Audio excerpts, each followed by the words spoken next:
제가 여러 가지 이제 자료를 좀 찾다가 한 가지 좀 흥미로운 부분들이 좀 발견됐는데요. 일본이 지속적으로 북한과 수교 문제를 가지고 논의를 계속해 왔다는 점입니다. 특히 벌써 한 20년 정도 됐죠. 2000년대 초반에 북한 입장에서는 이 전후 배상 문제 관련해서 경제적인 이득을 얻을 수 있다는 장점이 있었고, 또 일본 입장에서는 북한과의 관계 협력을 통해서 동아시아에서 자신들의 좀 정치적 외교적 지배권을 좀 확보하려는 어떤 그런 노력들, 그리고 두 번째로는 실질적으로 일본 내에서는 더 중요한 이슈이기도 했던 납북자 문제를 어떻게 풀어갈 것인가. 일본의 정치인들 입장에서는 굉장히 중요한 이슈였죠. 일본 납북자 문제. 우리는 이제 메구미 씨로 이제 상징되는 일본인 납북자들, 북한으로 끌려갔던 분들에 대한 그 조속한 석방이라든가 이런 부분들을 일본 정부에서 굉장히 좀 강도 높게 추구해 왔다는 것이 사실인 것 같습니다. 근데 그 자료를 찾다가 한 가지 흥미로운 것이 2002년도에 고이즈미와 김정일이 처음 이제 정상회담을 갖고 본격적으로 이 납북자 문제라든가 일본과 북한의 그 관계 정상화에 관한 그런 논의들이 진행이 되었었는데요. 그 2002년도에 그 북일 정상회담 자체가 이 제1교포 사회에 굉장히 큰 반향을 주었다고 합니다. 그러니까 그 이전까지는 민당과 조청년이 팽팽하게 좀 서로 경쟁적인 관계에서 자신들의 어떤 가치관이라든가 어떤 자신들의 입장들을, 정치적 입장들을 제1교포 사회에 좀 전달하는 어떤 그런 활동들을 계속해 왔었는데, 2002년에서부터 상당수의 조청년 계열의 제1교포들이 마음을 바꾸는 사건들이 일어납니다. 그 중에 하나가 바로 이 김정일에 의한 일본인 납북자들에 대한 공식적인 인정, 그런 부분들이 상당히 당시 조청년 계열의 제1교포들에게는 굉장히 큰 충격으로 다가왔고, 그로 인해서 북한 정권에 실망하고 전향을 하는 그런 사람들이 굉장히 많이 늘어났다고 합니다. 그걸 기점으로 해갖고서는 일본 사회에서 조청년보다는, 그 이전까지는 조청년이 훨씬 민단보다도 좀 더 강화된 입장이었고 세를 좀 많이 확보한 입장이었다면은 2002년을 중심으로 해갖고서는 이 조청년과 민단의 이 균형이 깨지고 민단 쪽으로 많은 분들이 넘어오는 그런 계기가 됐다고 하는데요. 여기서 흥미로운 것은 당시 고이즈미 총리가 북한에서 단 하루도 잠을 자지 않고 일본으로 돌아왔던 일입니다. 사실 굉장히 굵직굵직한 어떤 현안과 이슈들 때문에 일본 방북단의 구체적인 북한에서의 체류 일정이라든가 체류 과정들에 대해서는 자세하게 지금 알고 있는 분들이 많이 없는 걸로 알고 있는데요. 당시 고이즈미 총리와 고이즈미의 방북단은 자신들이 먹을 도시락과 생수까지도 싸가지고 갔다고 합니다. 그러니까 말 그대로 북한 체제에서 어떤 일이 일어날지 모르기 때문에 자신들을 일종 방어할 수 있는 여러 가지 것들을 좀 준비해 간 것이라고 볼 수 있는데요. 그렇다면 도대체 왜 고이즈미 총리와 방북단은 도시락과 생수까지 가져가고 또 단 1박도 하지 않고 북한에서 일본으로 돌아왔을까? 저는 이 문제는 사실은 굉장히 좀 민감한 이슈이기도 하고, 또 우리가 북한 사회를 속속들이 들여다 볼 수가 없는 입장이기 때문에 어떤 구체적인 근거를 가지고 이야기할 수는 없다고 생각합니다. 하지만 여러 가지 정황과 또 여러 가지 증언들을 놓고 봤을 때 당시 일본 정부의 방북단이 도시락과 생수까지 싸가지고 가고 단 하루도 북한에서 체류를 하지 않았던 이유 중에 하나는 북한 내부에서 책 잡힐 수 있는 여러 가지 일들이 그동안에 물밑에서 암암리에 진행되어 왔다라는 점. 예를 들면은 뭐 여성을 통해서 성적으로 접근한다든가 이런 부분들이 그동안 북한을 방북하는 특히 고위층 인사들 중심으로 해서 많이 진행되어 왔다라는 그런 루머들이 굉장히 있었거든요.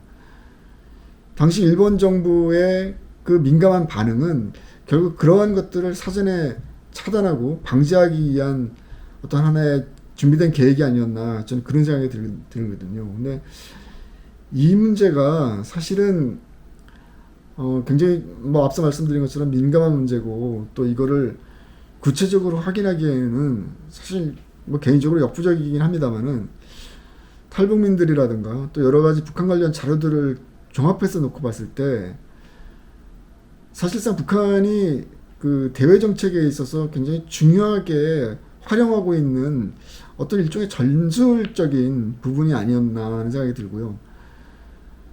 그것을 또 뒷받침하는 것이 결국은 대한민국의 정치인이라든가 또 북한을 방문하는 문화인이라든가 정치인들, 작가 이런 분들이 어느 한순간부터 정말 납득하기 어려운 그런 발언들을 하거나 또 국민들의 정서나 국민들의 공감대에 반하는 그런 굉장히 친북적인 어떤 발언들을 하는 것을 보면서 사실 우리가 이제 사적에서 그런 얘기도 많이 하죠. 공식적인 자리에서는 할 수 없는 얘기지만 혹시 북한에서 무슨 책 잡힌 일을 한 것은 아닌가 여러 가지 그런 얘기들을 하는데 제가 이 일본에서 북한으로 간 사람들에 관한 그 책을 이제 입문을 하면서 이 제일교포 사회에 대한 좀 여러 가지 자료와 또 나름대로의 어떤 객관적인 조사를 좀 하면서 느낀 것 중에 일본 정부나 일본에서 북한을 대하는 태도가 굉장히 냉정했다라는 점입니다. 그리고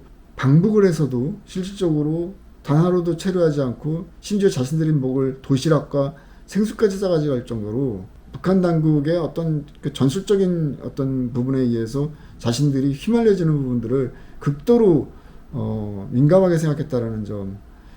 그런데 이게 2002년도에만 있었던 일이 아니라 1950년대, 그러니까 북한과 일본이 제일교포의 방북, 그러니까 귀국 사업이라 그러죠.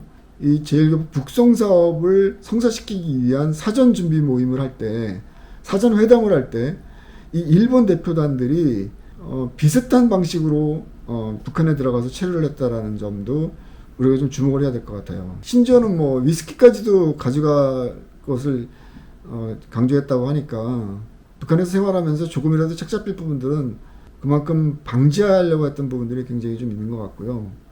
어쨌든 굉장히 흥미로운 이야기, 2002년도에 일본과 북한이 이 제일교포 납북자 문제를 가지고 이렇게 줄다리기를 하면서 진행돼 왔던 과정들은 사실상 오늘날의 우리 입장에서도 좀 주목해 볼 부분들이 굉장히 있습니다. 아까도 말씀드렸지만 구체적으로 이제 자료 중에서 이제 한 가지 흥미로운 것은 이 고이즈미의 이 방북단에 당시 아베가 포함되어 있었다는 점이에요. 그 당시 이제 관방장관의 자격으로 일본을 이제 방북을 했고요. 김정일과 고이즈미가 회담을 하면서 굉장히 좀 밀고 당기는 어떤 그런 교착 상태에 빠졌을 때 굉장히 강도 높게 고이즈미 총리와 일본 방북단에게 충고를 하고 강도 높은 요구를 했던 그 주체가 바로 이제 아베 당시 관방장관이었죠. 그래서 결국은 이제 오전 회담이 끝나고 나서 당시 북한의 오천 요청을 뿌리치고 그 당시 이제 아베 관방장관이 고이즈미를 별실로 유도했다고 합니다. 그래서 이 김정일이 납치를 인정하지 않고 이 납북자 문제에 있어서 사죄를 하지 않는 한 어떤 그 일북 북일 공동성명을 내는 것을 동의하지 말아야 된다. 어떤 서명도 하지 말아야 된다는 것을 굉장히 강도 높게 주장하면서 당장 뭐 심지어는 일본으로 짐을 싸고 돌아가자 뭐 그런 요구까지도 했다고 하는데요. 사전에 일본 방북 대표단은 내부적으로 이제 중요한 회의를 하거나 논의를 할 때 말을 하지 말고 필담으로 하기로 했다고 합니다. 왜냐하면 도청이 될 가능성이 굉장히 높았기 때문에 서로 간에 이제 그런 약속을 했는데 그 당시에 이제 북한 측이 제공하기로 했던 오찬까지도 뿌리치면서 고이즈미 총리와 아베 관방장관을 비롯한 일본의 방북 대표단들이 이 굉장히 내부에서 격론이 벌어진 거죠. 그래서 특히 이제 아베 관방장관이 이제 이런 강도 높은 주장과 또 고이즈미 총리에 대한 어떤 유화적인 어떤 부분들을 좀 적극적으로 만류하는 그런 요청들을 했다고 하고요. 이렇게 강도 높은 내부적인 일본 내부의 방북 대표단들의 격론이 있고 나서 그날 다시 이제 오후에 정상회담, 김정일과 고이즈미의 정상회담이 진행이 됐는데 그때 누구도 예상하지 못했던 일이 벌어집니다. 그게 바로 이제 김정일이 이 일본의 납북자에 대해서 공식적으로 사과하는 부분입니다. 그래서 문서에 의하면은 김정일이 그런 말을 했다고 하죠. 공식석상에서 우리는 행방불명자라고 그동안 말해왔지만 사실 그거는 납치였다. 그리고 북한의 특수기관 내에 일부 인사들이 영웅주의에 빠져서 그런 일들을 저질렀던 것 같다. 그러면서 솔직하게 사과합니다. 이런 발언을 했다고 합니다.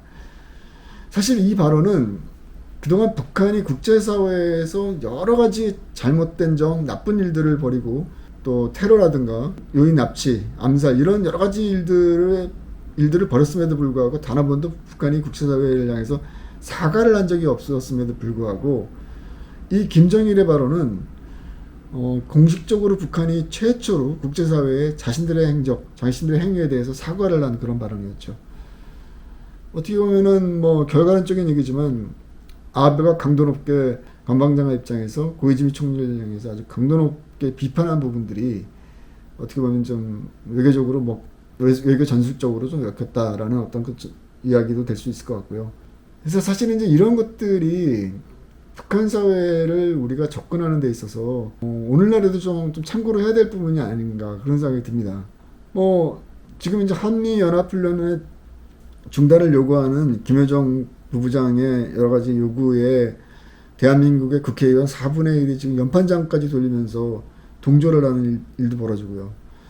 청와대라든가 통일부, 국정원에서도 굉장히 그런 부분에 대해서 좀 유화적인 어떤 그런 생각들, 그런 발언들을 지금 하고 있는 상황에서 여러분들 다 아시겠지만 지금 얼마 전에 자주통일 충북동제라는 간첩단 사건도 지금 전모가 드러나고 있는 입장에서 사실은 이런 간첩단 사건에 대해서 좀 정확하고 강도 높게 우리 측 입장에서 비판할 것은 비판하고 그러면서 북한과 우리가 대등한 입장에서 어떤 외교적인 군사 정치 외교적인 어떤 협의를 해 나가는 것이 사실상 순리임에도 불구하고 지금 이런 간첩단 사건이 발생했음에도 불구하고 청와대를 비롯해서 유관기관들이 공식적인 성명 하나 제대로 내고 있지 않은 상황에서 오로지 계속해서 북한 측의 요구에 이렇게 끌려다니는 그런 입장문을 계속 지금 보이고 있는 것을 보면서 정말 많은 국민들이 정말 안타까워하는 그런 반응들을 보이고 있다고 생각이 듭니다.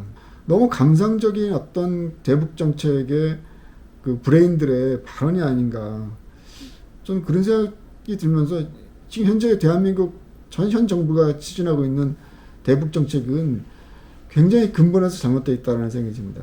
특히 앞서 말씀드린 일본 정부가 2020년 전에 북한으로부터 공식적인 사과를 끌어내면서 일본 사회의 제일교포의 상당 부분이 이 조총련 계열에서 민단으로 전향하게 하는 이런 굉장히 큰 사건들을 이끌어냈던 것처럼 사실 그것이 어떻게 말한다면은 역사에 있어서의 순리이고 역사적인 객관적인 자료에 기초한 어떤 올바른 방법이라는 생각이 들거든요.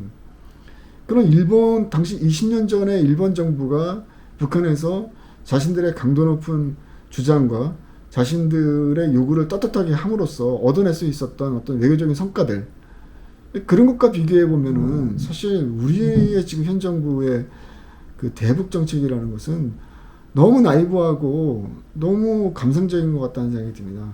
도대체 어떤 근거에서 이렇게 모든 것들을 북한 측에 맞춰주는 것이 한반도에서의 평화를 이끌어내고 또 우리가 북한과 좀 더 평화적인 어떤 통일로 나갈 수 있는 어떤 단초를 마련할 수 있는지 아무런 근거가 없어요. 그냥 단지 평화를 위해서는 모든 것들이 다 용서가 될 수 있다라는 그런 논리밖에 안 된다는 생각이 듭니다. 그래서 굉장히 그런 부분들이 좀 안타깝다는 생각이 들고요.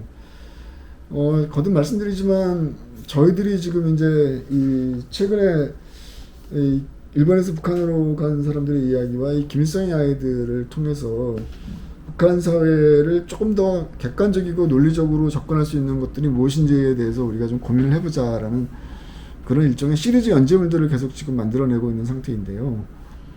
이런 것들이 여러분들이 좀 많이 좀 관심을 좀 가져주셔야 되는 게 아시겠지만 사실상 우리가 순수하게 객관적이고 냉정한 어떤 그 논리에 입각해서 북한 사회를 바라볼 수 있는 그러한 콘텐츠들이 사실상 그렇게 많지가 않은 상태입니다. 그래서 이런 작품들과 이런 소설, 그 다음에 이런 객관적인 책들이 저희는 북한 사회를, 현 시점에서 북한 사회를 좀 더 올바로 이해하는데 굉장히 중요한 이야기거리가 될 수 있다. 그리고 굉장히 중요한 교육 자료가 될 수 있다. 저는 그런 생각이 듭니다. 그런 측면에서 좀 여러분들이 이런 것들을 좀 많이 좀 관심을 가져주셔야 되지 않을까 좀 생각이 들고요. 우리가 북한 사회를 정말 올바로 이해하지 않고 단지 감상적인 통일론에 빠져서는 결코 한반도에서의 평화가 쉽게 달성될 수 있지 않을 거라고 생각이 듭니다. 그런 측면에서도 굉장히 중요한 우리의 어떤, 우리가 좀 더 적극적으로 북한을 이해하려고 하는 노력들이 좀 필요하다는 생각이 들고요. 저희가 이제 이 책에서 이 김일성의 아이들 같은 경우는 이제 영화로도 지금 나와 있는 상태이기 때문에 여러분들이 뭐 쉽게 유튜브를 통해서 또는 뭐 올레 TV나 이걸 통해서 영화를 볼 수 있고요. 일본에서 북한으로 간 사람들의 이야기 중에서 저는 이제 이 일상에서 그들이 어떻게 생활했는지에 대한, 그리고 일본에서 굉장히 차별과 억압을 받아서 일본에서 북한으로 갔던 이 귀국자들이 일본에서 받았던 차별보다도 더 극심한 차별과 억압을 받으면서 살았다는 점, 이거만큼 북한 사회의 모순성을 적나라하게 드러내는 것은 없다는 생각이 듭니다.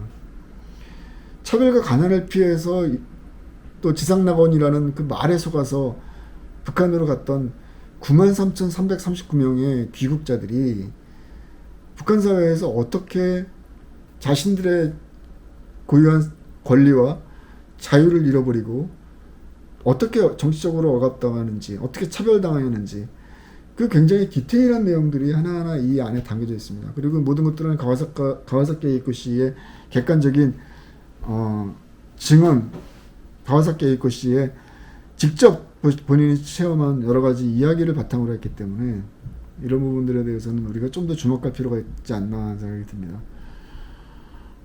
오늘은 뭐 이 책과 또 이 방북 관련해 갖고 방북 인사들의 굉장히 지금 현재 계속 진행되고 있는 좀 어떻게 말한다면 어이없는 발언들, 굉장히 한반도 정세가 다시 또 굉장히 이 북한 관련한 이슈에서 항상 등장하는 것처럼 이 냉온탕을 아주 급격하게 오고 가는 그러한 과정들이 또 반복될 것 같다는 생각이 좀 들고요. 이럴수록 우리가 좀 더 이 북한 사회에 대해서 객관적이고 논리적인 접근을 통해서 북한 사회를 정확히 이해하려고 하는 노력들이 필요한 시점이 아닐까 하는 생각이 듭니다. 지속적으로 저희들도 이런 콘텐츠를 계속 만들면서 여러분들과 같이 소통할 수 있도록 하겠습니다. 시청해주신 여러분 감사드립니다.